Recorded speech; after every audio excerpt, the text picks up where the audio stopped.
Voici Mira. Mira est indienne et a 27 ans. Elle a étudié l'informatique à l'EPFZ et a obtenu un master. Mira se sent intégrée en Suisse et souhaite maintenant y travailler.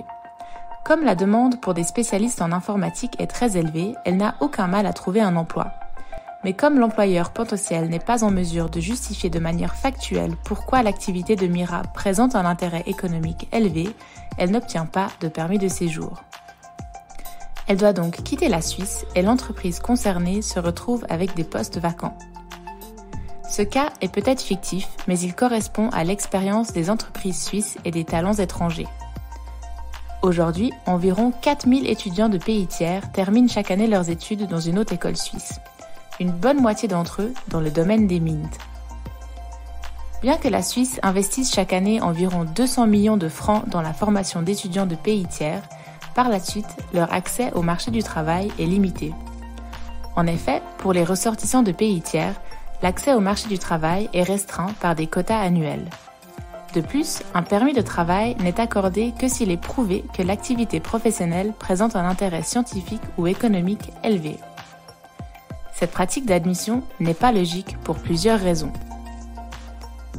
En raison du vieillissement démographique, le potentiel de main-d'œuvre ne se réduit pas seulement en Suisse, mais aussi dans de nombreux pays occidentaux.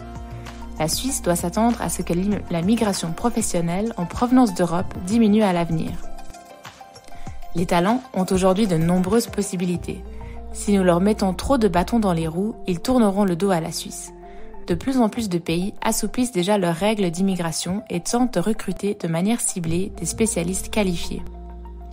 En tant que contribuables, nous finançons une grande partie des coûts de formation.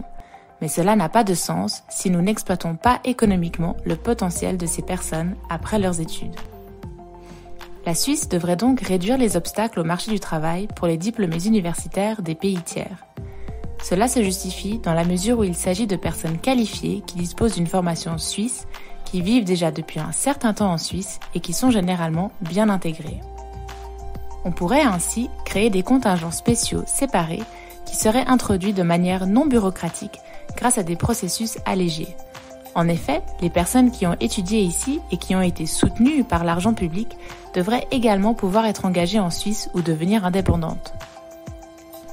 On estime que 400 à 500 diplômés pourraient en bénéficier chaque année. Dans le domaine des mines en particulier, le potentiel des diplômés de master et des doctorants pourrait être plus exploité. La politique migratoire suisse n'a cessé de changer au fil du temps et de s'adapter aux nouvelles évolutions. De nouvelles adaptations sont aujourd'hui nécessaires, car il est fort possible que ce soit des personnes issues de pays tiers, comme Mira, qui marqueront de manière décisive l'histoire économique suisse du XXIe siècle, comme l'ont déjà fait des générations de migrants avant elle.